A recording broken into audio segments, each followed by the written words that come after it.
Moreno, de la Universidad de Cádiz, es profesora ayudante doctora, y ella va a abordar el impacto de la seguridad marítima en las condiciones sociales a bordo de buques. Cuando quieras.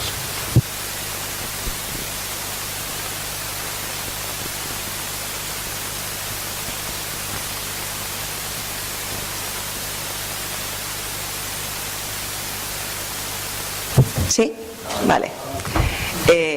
Como han comentado en mi presentación, soy profesora de Derecho del Trabajo y la Seguridad Social en la Universidad de Cádiz, y como no podía ser de otra manera, no puedo comenzar sin agradecer, por supuesto, a Osalan, al Instituto Vasco de Seguridad y Salud Laborales, su amable invitación a participar aquí en este curso de verano en esta localidad, en San Sebastián, tan maravillosa, y que nos acoge, yo que vengo ahora mismo del Reino Unido, pues con un tiempo, a mi juicio, fantástico. Aunque ustedes puedan pensar que no, para mí es un día extraordinariamente bueno. Y quiero agradecer el que hayan contado conmigo pues para poder compartir mis reflexiones sobre este tema, que durante muchísimos años se ha considerado, al menos dentro de la doctrina o el ambiente en el que yo me muevo. No se olviden ustedes que yo soy de las pocas académicas que vienen hoy a tratar alguna cuestión relacionada con la prevención de riesgos laborales. He visto en el programa y creo que somos dos, por lo tanto yo confío que al ser yo académica y no práctica, no les aburra demasiado tratando estas cuestiones. Pero, en cualquier caso, durante muchísimos años, y aunque pudiera parecer que el trabajo a bordo de buques es algo especialmente regulado, que lo es, algo especialmente estudiado, que lo es, pues desde la perspectiva de los derechos sociales no ha sido así. Y no ha sido así por muchos motivos, y a mí me gustará, en el tiempo que tengo a mi disposición, intentar explicarles a ustedes las razones por las cuales quizá este mundo del trabajo a bordo de buques es un gran desconocido. Y es desconocido para mis propios compañeros, puesto que en muchas ocasiones mi trayectoria investigadora ha venido ligada al trabajo a bordo de buques. Mi tesis fue sobre el contrato de embarco en la marina mercante, y quizás es por razones familiares. Mi abuelo era pescador y mi padre es marino. Ha sido capitán de la marina mercante, y durante mucho tiempo mi padre era el moderno de los amigos, porque trabajaba en buques propiedad de empresas navieras ubicadas en países nórdicos, y porque se movía por todo el mundo, y eso quizá en todos los países era como algo muy distinto a lo que podía ser esa actividad normal que tenía cualquier otra persona cuya prestación de servicios se desempeñaba en un lugar en tierra firme. Y de ahí también vienen sus problemas, es decir, vienen sus interrogantes y vienen también sus problemas. Desde luego, en el programa del curso de verano, a mí me ha sorprendido muchísimo, porque es un gran número de cuestiones, todas muy modernas, y como ya les he dicho, para nosotros el trabajo a bordo de buques durante mucho tiempo ha sido algo que se salía de la norma.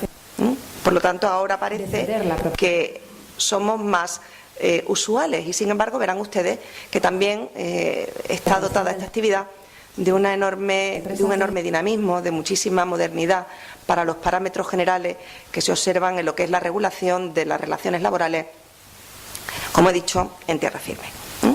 Por tanto, les voy a hablar en mi intervención precisamente de este impacto de la seguridad marítima en las condiciones sociales a bordo de buques, limitándome en exclusiva a lo que es la regulación del trabajo de la gente de mar en la marina mercante, lo que es el trabajo en alta mar, pues porque aquí podríamos hablar también de otros sectores como podría ser el transporte fluvial o la pesca, que sin embargo los vamos a dejar fuera de lo que es esta pequeña charla, pues por razones de tiempo, y verán ustedes que no puede ser de otra forma. Bueno, además yo vengo también no solamente de esa familia de la trayectoria investigadora, sino de mi ubicación en cuanto a la realización de mi trabajo, porque yo vivo en Algeciras.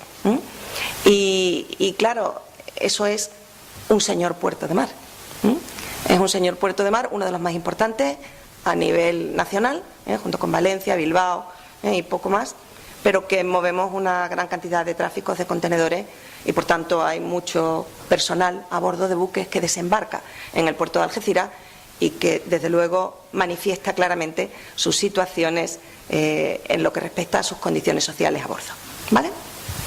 Bueno, pues con esa pequeñísima introducción personal, Sí que supongo que ustedes están aquí pues porque les interesa la prevención y porque en muchos casos, bueno, pues venir a un curso de verano parece que nos abre los ojos a cosas que en general, como han dicho con anterioridad los que me han precedido, parece que uno no está acostumbrado y sirve para muchas cosas, entre otras, pues para acercarse a aspectos que pueden ser especialmente interesantes. Y a mi juicio, este lo es.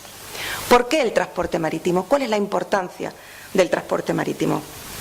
Si atendemos a los números, que en definitiva todos nosotros, cuando queremos señalar la importancia de alguna cuestión, reconducimos nuestra exposición a los números, vemos que en lo que respecta a la importancia del sector, es un auténtico sector clave en la economía de todos los estados, no solamente de España, sino a nivel mundial.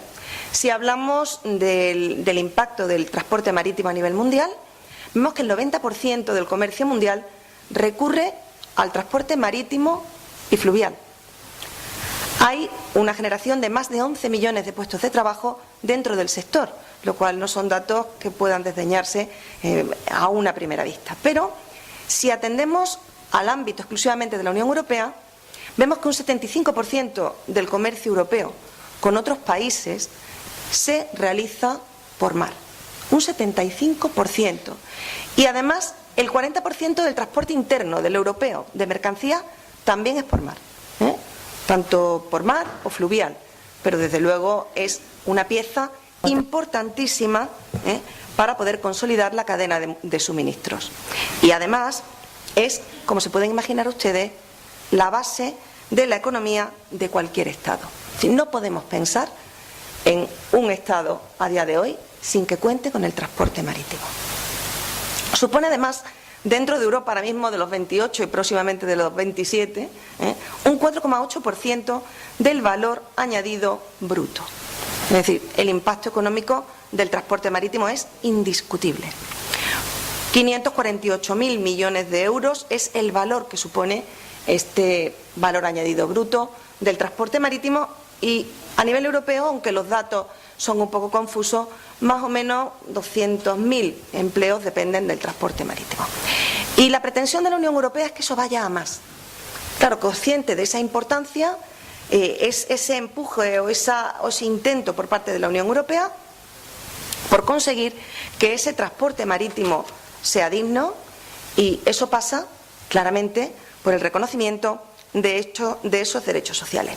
Y aunque les estoy comentando datos que no podemos discutir, es decir, son datos que demuestran esa importancia de este sector, sin embargo, el personal que estaba a bordo de los buques no ha sido ni muchísimo menos un sector o un factor que se haya tenido en cuenta como algo a mejorar, sino todo lo contrario, se ha utilizado como un elemento competitivo a fin de conseguir mejorar esos ratios económicos que pueden tener ese transporte marítimo. Y ustedes dirán, ¿eso cómo puede ser?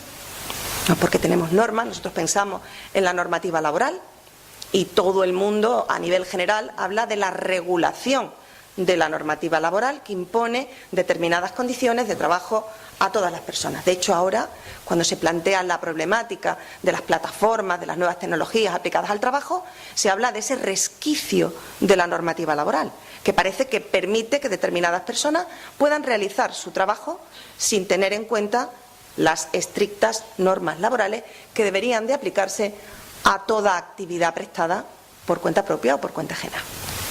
Claro, ¿qué sucede? Que cuando hablamos del transporte marítimo, cuando hablamos de la actividad marítima, nos encontramos que, desde luego, desde el punto de vista subjetivo, ese punto de vista subjetivo, hay una actividad humana que, lógicamente, descansa en el personal navegante y que tiene que tener unas normas de regulación, pero, al mismo tiempo, hay también otro punto de vista objetivo que está ligado a la dificultad de poder controlar una actividad en constante movimiento.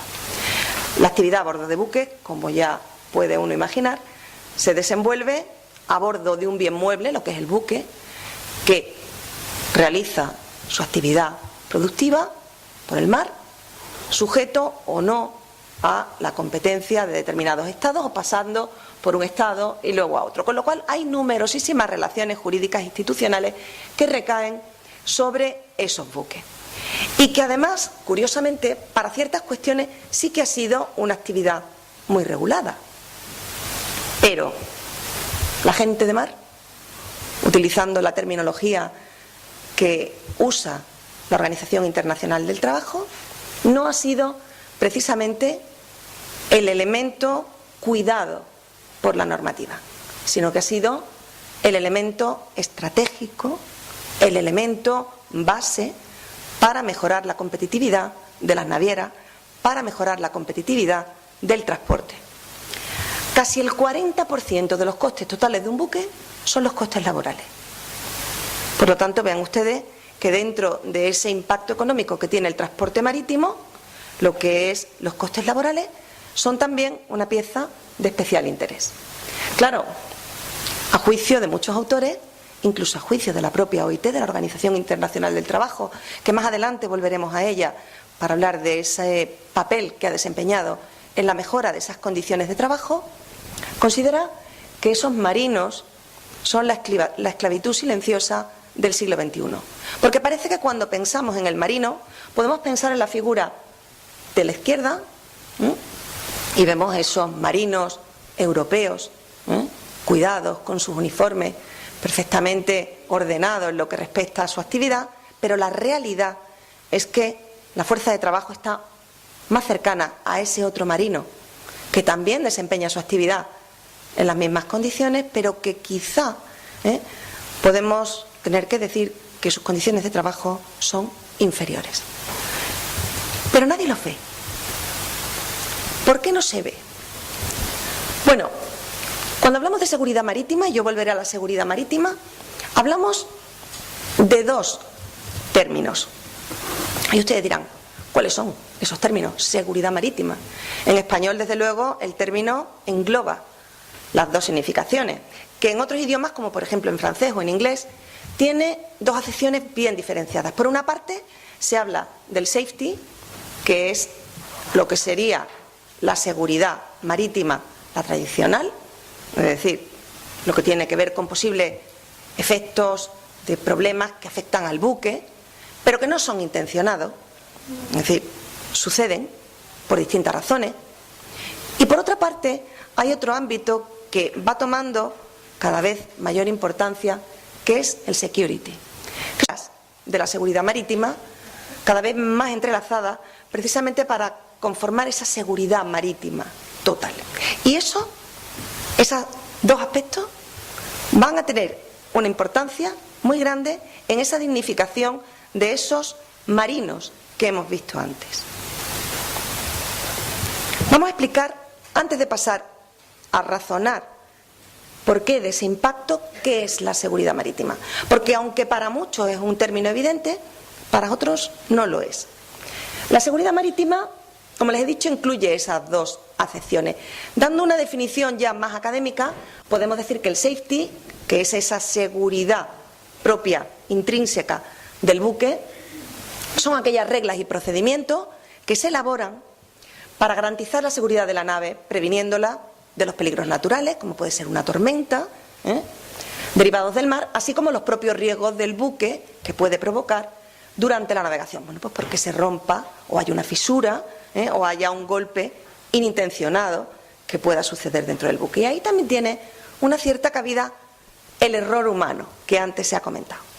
Evidentemente a bordo de buques, y aunque la navegación también es cada vez más mecanizada, sin duda es necesario tener un personal a bordo. Y ese personal a bordo también comete errores.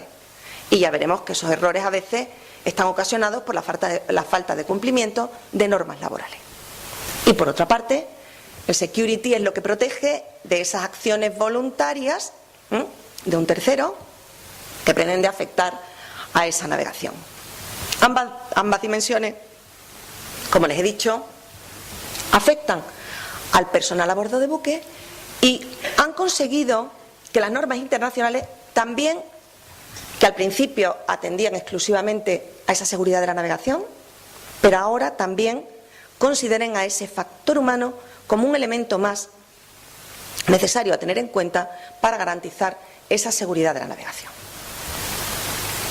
La seguridad en el mar aparece establecida en los convenios como una de las obligaciones que tienen los Estados de pabellón en relación con sus buques.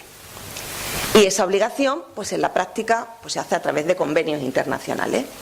Y son normas uniformes de derecho sustancial, que en principio eran dentro de cada uno de los Estados, y difundían, pues intentaban difundir reglas uniformes.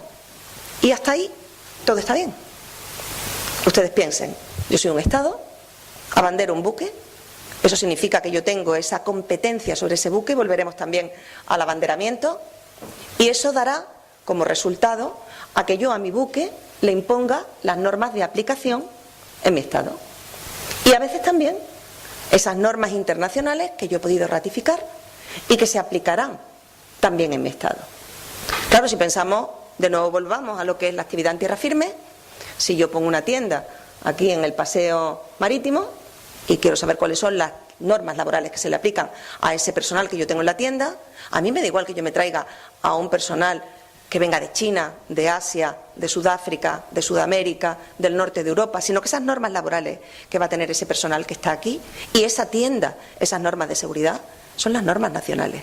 O incluso las derivadas de la transposición de normas europeas, de la Unión Europea, que se aplicarán en España. Pero piensen en el buque. El buque es mucho más libre. El buque se abandera y esas normas nacionales de mi bandera son las que se van a aplicar a bordo. Y seguimos pensando que eso generalmente será así, ¿no? Hasta ahí todo está bien. Claro, por lo tanto, en ese sentido, en lo que respecta a la seguridad marítima, y si pensamos en ella, diríamos, bueno, hay distintos tipos de normas para poder regular esa actividad en el buque. Normas dirigidas a tutelar intereses estrictamente económicos, pues claro, yo no quiero que haya accidentes, porque mi carga se va a ver afectada por los posibles accidentes. En segundo lugar, hay actividades dirigidas a tutelar intereses públicos de seguridad y defensa nacionales y seguridad del tráfico y las comunicaciones, pues son una pieza indispensable para las comunicaciones, no solamente de mercancías, sino también de personas. Y eso tiene que estar garantizado, no se puede perder la confianza en ese medio de transporte. En tercer lugar, porque hay actividades dirigidas a tutelar el medio ambiente marino, porque piensen ustedes en todos esos accidentes, el Prestige, el Exxon Valdez, el Erika, podemos hablar de muchísimo, y eso provoca desastres medioambientales, y lo que al principio carecía de importancia, ahora supone un clamor por parte de la sociedad. Por lo tanto, también hay normas de seguridad destinadas a garantizar esa seguridad medioambiental. Y por último, pero no menos importante, también dentro de esa seguridad marítima, esas normas que se aplicarán a ese buque, están las actividades dirigidas a tutelar los intereses directos de las personas que navegan para hacerlo en condiciones seguras para su vida, su integridad psicofísica y su salud. Pero ¿cómo llegamos hasta aquí? Claro, esto parece una trayectoria razonable. Sin embargo, no ha sido algo razonable desde siempre. Todo lo contrario. Piensen además en el Prestige, que lo tenemos cercano en el tiempo y en el lugar. Y cuando uno piensa en el Prestige, todo lo más que piensa en relación con el factor humano es en el capitán, el señor Manguras, que fue acusado de delito medioambiental. Sí, ¿verdad? Pero, ¿qué había en el Prestige? Fíjense ustedes, era un barco petrolero, que de eso sí nos acordamos del nombre, abanderado en Bahamas. El capitán era griego, sí, el señor Manguras. La tripulación, nacionales filipinos y rumanos. Fletado por una empresa, alquilado, por decir, para centrarnos en la terminología más conocida, fletado por una empresa registrada en Liberia, pero que en realidad estaba ubicada en Suiza. Y probablemente era propiedad de nacionales rusos. Entró en una tormenta mientras transportaba fuel de Letonia a Singapur. ¿Y cómo estaba esa tripulación dentro del Prestige? Eran grandes los alojamientos, tenían reconocimientos médicos, trabajaban más tiempo de la cuenta, se entendían. la normativa que regulaba su capacitación era la adecuada.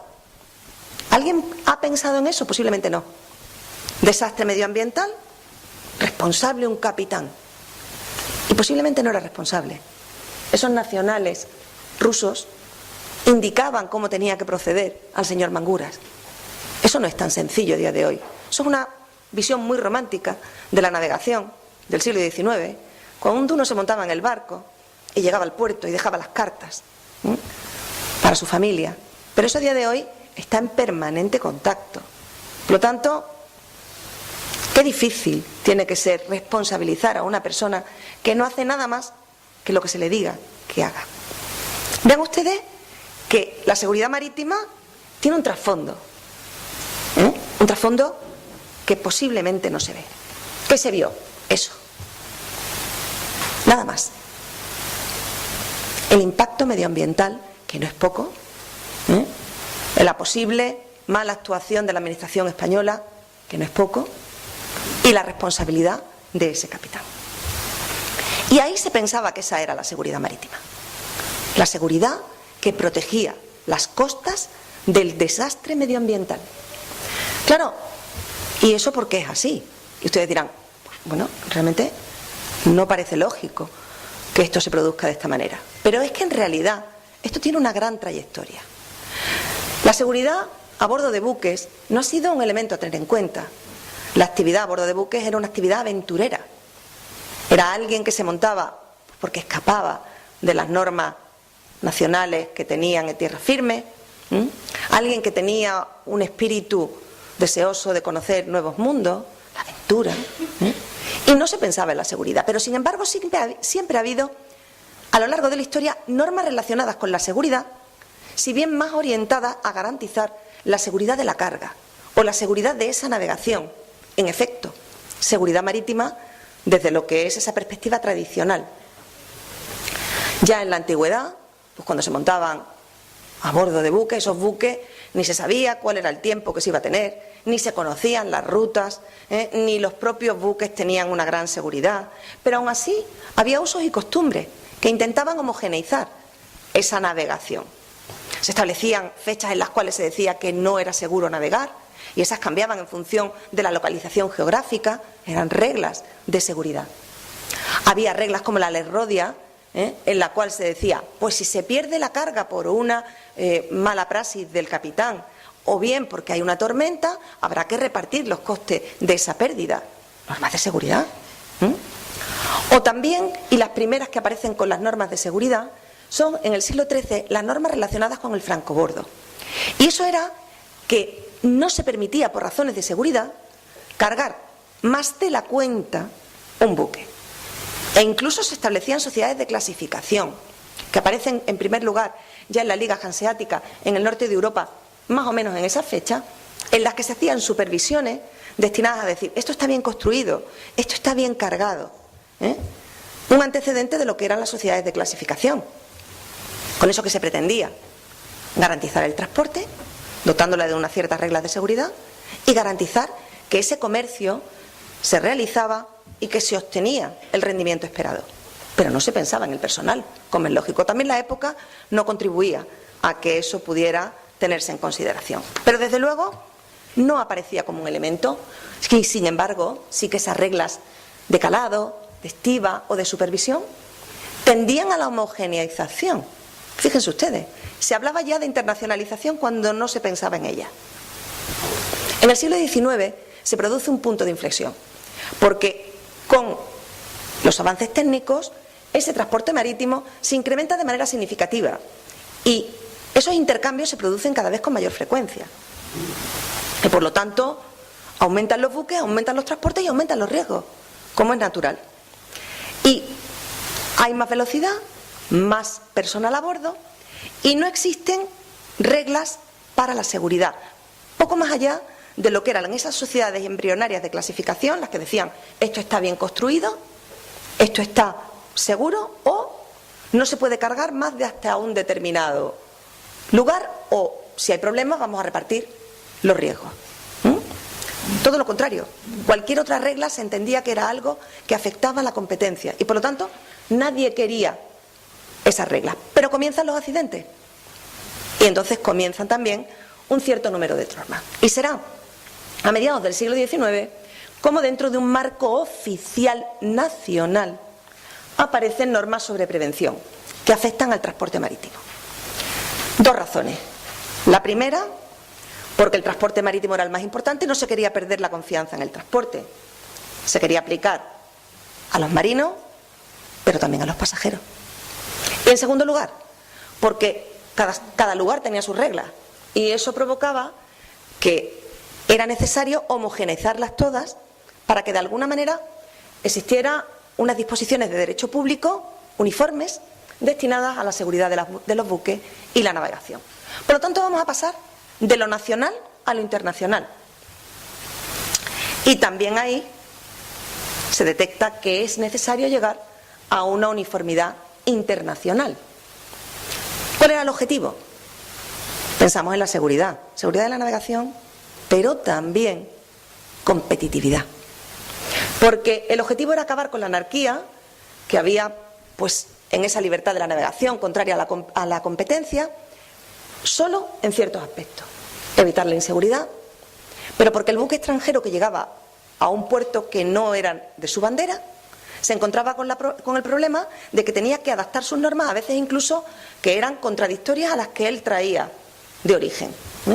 Y por último, porque también se habla de alguna forma de que esa competencia tenía que ser regulada para intentar evitar los accidentes marítimos.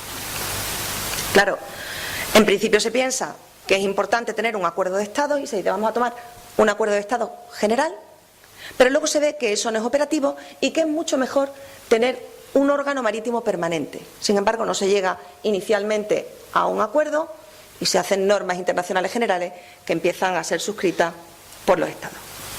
Y así, fíjense ustedes que en 1879 hay un Código Internacional de Señales, que es el primero que aparece con un carácter genérico, y a partir de ahí hay un gran número de normas puntuales. Fíjense ustedes que no se está hablando de nada que tenga que ser relacionado con la vida a bordo, sino normas puntuales destinadas a garantizar la seguridad. Hasta que finalmente son los accidentes los que motivan que de verdad se piense en ese transporte marítimo seguro, y es en 1912 con el Titanic. Es decir, con el Titanic se detecta, ustedes se acordarán también, que no había botes salvavidas. Y entonces se piensa que esa seguridad de la vida humana en el mar requiere de medidas seguras. Y en enero de 1914 se celebra una conferencia internacional, que todavía no estamos hablando de una organización internacional, que elabora ese convenio sobre la seguridad de la vida humana en el mar, a iniciativa del gobierno británico, que son junto con Francia quienes encabezan esa actuación, precisamente por la importancia de la seguridad, del comercio marítimo y del transporte marítimo en esos estados, y se elabora el convenio SOLAS. Ese convenio se modifica a golpe de accidentes, pero será cuando se constituye la ONU, cuando se produce un elemento muy importante para detectar esa necesidad de lo que es garantizar esa vida humana en el mar a través de normas preventivas. ¿Y por qué se requiere de una respuesta internacional?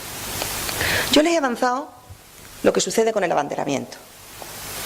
Claro, ¿se acuerdan del Prestige? Liberia.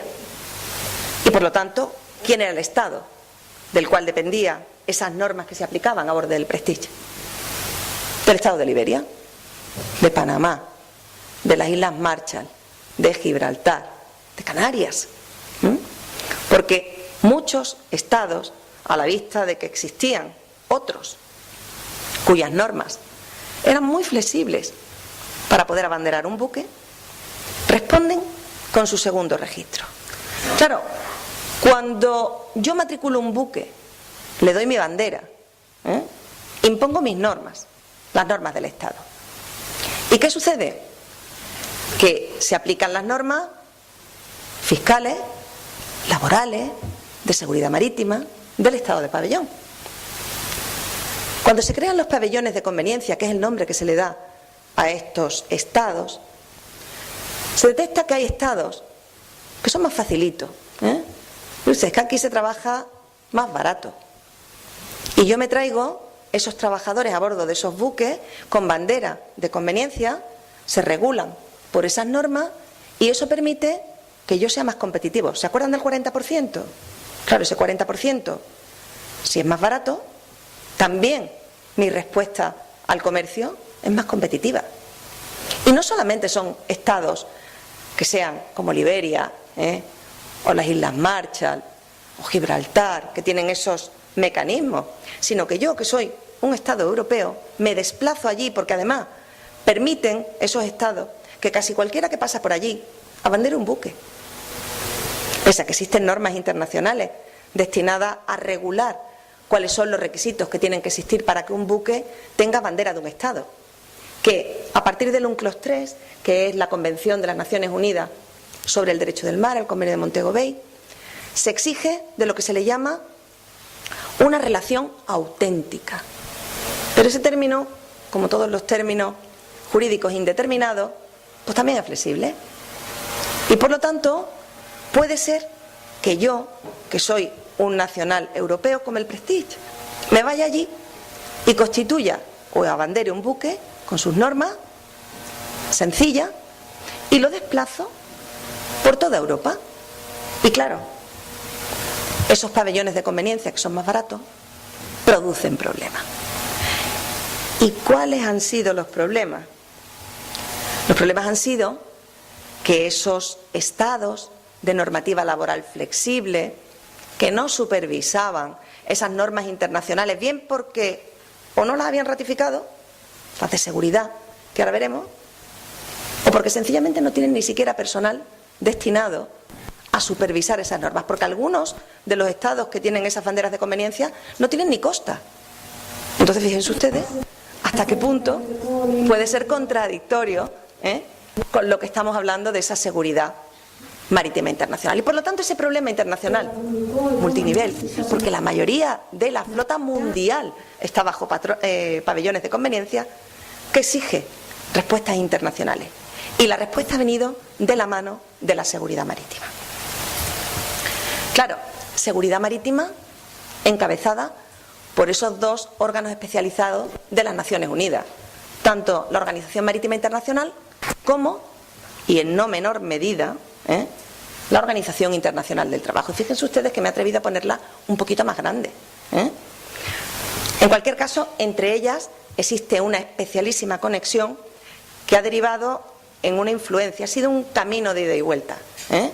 Un camino de ida y vuelta no solo por la forma de elaborar esas disposiciones o esos convenios, sino también por la forma de revisarlos y por la forma de supervisarlos, que es lo que de verdad ha contribuido a que se haya dignificado esa situación de los trabajadores a bordo de buques.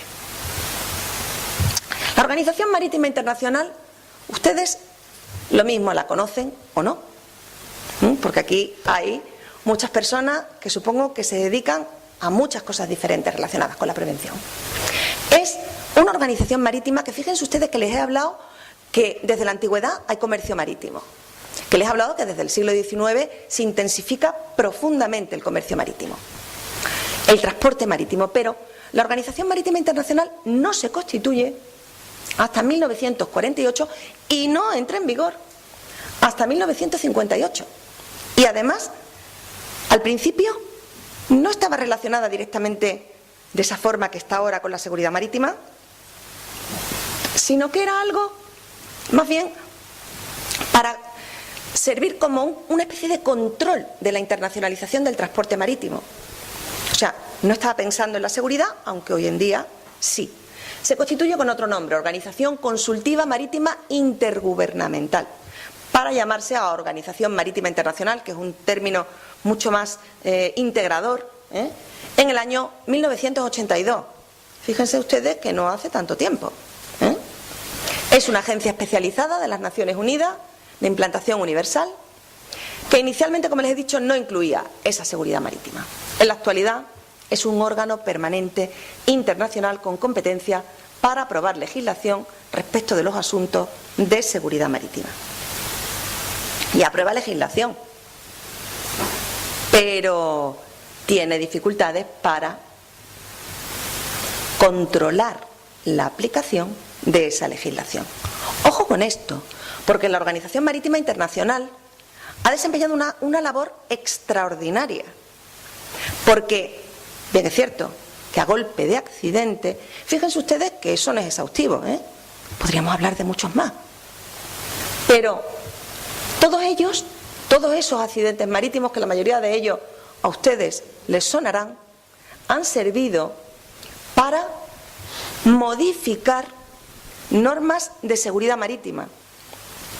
Y dos de ellos, sobre todo el Torre y Cañón y el Harald Free Enterprise, han servido para potenciar la situación de determinados, que no todos, derechos sociales integrados dentro de la seguridad marítima. Fíjense que el número de accidentes, y repito que no son exhaustivos, son muchos, y seguro que les suenan todos. En lo que respecta a los dos últimos, el Erika y el Prestige, sí que han sido una pieza importantísima para en Europa se haya modificado las normas, no en realidad en lo que respecta a la seguridad, sino a la supervisión, potenciando más todavía lo que es esa supervisión de la seguridad marítima de cualquier de cualquier buque que llega a nuestras costas. Y ese ha sido el punto de inflexión que, viniendo de la OIT, pasó a la Organización Marítima Internacional y ha servido para dignificar la situación de los trabajadores. Los tres convenios fundamentales de la OIT, no me voy a detener en ninguno de ellos porque si no, no les voy a poder acabar de explicar cuál es la mecánica.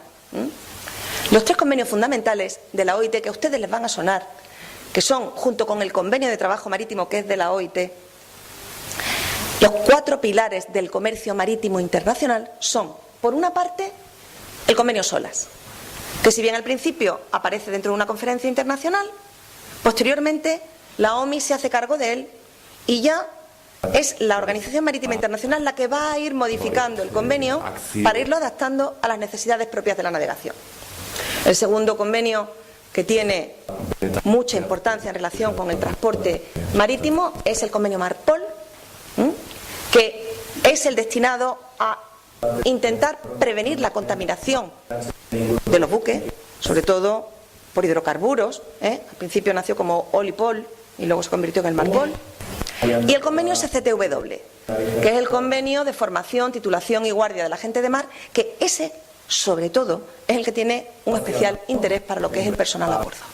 ¿Vale? Digamos que esos tres son los que conformaban ese cuerpo normativo más importante, sin perjuicio de que, aparte de esos convenios, también la Organización Marítima Internacional elabora otro tipo de instrumentos no obligatorios, de carácter orientativo, y que colabora con la Organización Internacional del Trabajo para mejorar la situación. Estos convenios inicialmente se elaboraban y cuando había un accidente o un desarrollo técnico tenían que elaborarse de nuevo, tenía que volverse a ratificar y volver a entrar en vigor.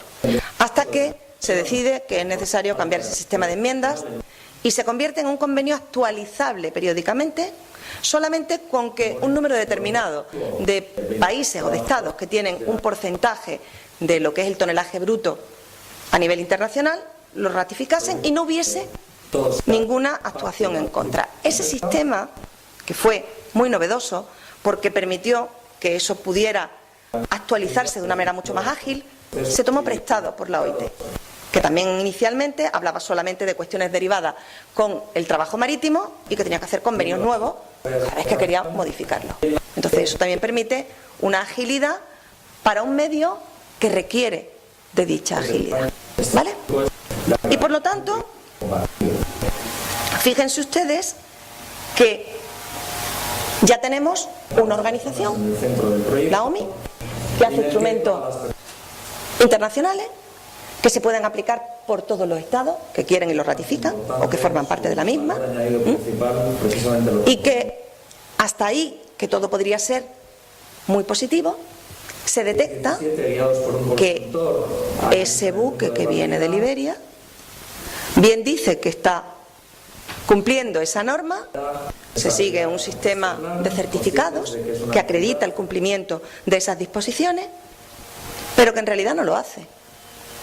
Claro, la OMI no puede supervisar o mandar que se cumplan esas normas en esos buques que van a lo largo de todo el mundo. ¿Y qué se hace? Pues fíjense ustedes que se establece dentro de los convenios una cosa que se llama el principio de trato no más favorable. Eso es muy importante. ¿Por qué?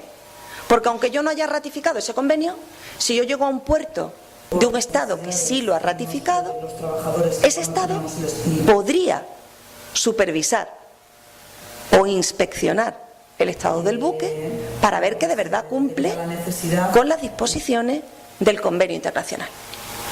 Uy, eso ya cambia. ¿Y cambia por qué? Porque si no cumple, yo lo paralizo. Y el que un buque esté 3 días más de la cuenta en un puerto incrementa exponencialmente sus costes económicos. Y entonces, esa competitividad que se había podido conseguir a partir de ese incumplimiento se convierte en un problema relacionado con cuestiones de carácter económico. Pero aún así, aunque se introduce esa disposición, inicialmente tampoco la OMI tiene esa capacidad para poder exigir el cumplimiento. Y de ahí es lo que aparece ese sistema de control de puerto, que será a través del Memorando de París, es decir, ese sistema MOU. Se hace un acuerdo entre Estados y se dice que ese acuerdo entre Estados va a permitir que esos Estados que lo firman supervisan a aquellos posibles buques que entran en sus puertos sobre el cumplimiento. ¿De acuerdo? Pero también es insuficiente. Y ahí es donde entra la OIT. La OIT elabora convenios, también es otra organización especializada de las Naciones Unidas, pero sus convenios son solo para la dignificación de los trabajadores. Que en lo que respecta a la actividad a bordo de buques, desde el principio detecta que es un problema internacional, que requiere de una solución internacional y que desde 1920 elabora convenios destinados a garantizar la seguridad a bordo de buques. De ahí llegamos, a partir de numerosos convenios, modificados, enmendados, nuevos convenios, a la elaboración de uno, que es el Convenio de Trabajo Marítimo, que junto con el Convenio 180 sobre tiempo de trabajo a bordo de buques y el 147 sobre condiciones de trabajo de la Marina Mercante que le antecedieron, ha significado ese cambio de rumbo. Cambio de rumbo porque en el Convenio 147 se habla de introducir a través de un acuerdo, en el Acuerdo de La Haya, el control en el puerto de condiciones sociales solo cuando esas condiciones sociales tuvieran que ver con la seguridad a bordo del buque. Es decir, yo estoy muy cansado y ¿qué pasa? Que me despisto y eso puede provocar un accidente. No nos entendemos porque no hablamos el mismo idioma y eso puede provocar un accidente. Y esas cuestiones, cuando se detectaban, se podían supervisar y paralizar el buque. ¿Qué es lo que se hace por parte de la OMI? Contagiado por ese espíritu, introduce el sistema MOU, no solamente las condiciones de seguridad marítima, sino también de las condiciones sociales. Y, posteriormente, digamos que a consecuencia de determinados accidentes que detectan esa importancia del factor humano, también estas disposiciones por parte de la OIT se introducen dentro del sistema MOU. ¿Cómo? Con el Convenio de Trabajo Marítimo. Pero aquí vuelve esa seguridad marítima. ¿Y qué sucede? Que aunque este convenio introduce certificados similares a los de la OMI, pero que garantizan que son o que se están cumpliendo todas estas cuestiones a bordo del buque, porque todas esas cuestiones permiten la seguridad, esto lo certifica el Estado de bandera. Cuando llega al puerto, yo puedo supervisarlo. En principio, en los Estados MOU, los que han firmado ese acuerdo MOU, que hay uno en Europa, pero hay otros 5 más en distintos ámbitos regionales. Y de ahí hasta aquí, a la posibilidad de poder supervisar a todo buque que entra en mi puerto europeo, ¿qué ha pasado? Ha pasado no solamente que está el convenio de trabajo marítimo, sino el ERICA, que motivó hasta 3 paquetes de seguridad marítima intentando supervisar el control de estado de puertos, y que aunque se relegaron durante mucho tiempo a introducirse en Europa, fue el desastre del Prestige, el que se recordarán ustedes que en aquel momento la comisaria Loyola de Palacio dijo: la culpa es nuestra, teníamos que haberlo hecho antes, esto estaba previsto, el control de estados de puertos, y no lo hemos hecho. Y entonces, con el convenio de trabajo marítimo, se hacen un gran número de normas que permiten supervisar, y son estas, supervisar en los puertos a todo buque que entre y que no cumpla con esos 4 convenios.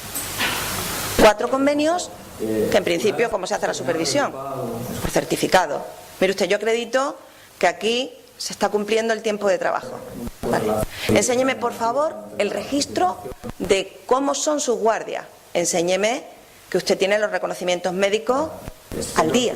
Enséñeme que usted tiene titulación que es homologable. Enséñeme que usted tiene un conocimiento del idioma adecuado. Enséñeme que ha derratizado. Ahí vamos a la seguridad. Enséñeme que tiene doble casco. Enséñeme todas las cuestiones que tienen que ver con la seguridad, pero también con condiciones sociales. Es decir, ese intercambio entre las 2 organizaciones internacionales, la OMI y la OIT, por la supervisión, por el impacto del factor humano y sobre todo por los accidentes, ha contribuido a que de alguna forma, y aunque a niveles mínimos, se garantice esa seguridad a bordo de buques en lo que respecta a los derechos sociales de los marinos. Nos queda camino por delante, pero sin duda todas estas cuestiones han servido para que en un mercado globalizado esas organizaciones internacionales hayan mejorado la seguridad marítima, la seguridad a bordo de buques, los derechos sociales, y no hemos terminado. Una de las cuestiones que les he dicho que es de especial interés es que seguimos avanzando. De hecho, incluso el propio convenio de trabajo marítimo ya se ha modificado para adaptarse a los problemas que se derivan del abandono de trabajadores en puertos extranjeros. Es decir, es una actividad constante, y esa supervisión, la supervisión del estado de puertos, está siendo la pieza fundamental para ese cumplimiento de las normas a bordo de buques. Me hubiera gustado seguir más, pero creo que estoy fuera del tiempo, pero esto, como pueden ver, permite que sigamos hablando. Si tienen cualquier duda, yo les facilitaré la transparencia, que viene un poquito más desarrollada, y les pondré mi correo electrónico para todo lo que puedan necesitar. Muchas gracias por su atención.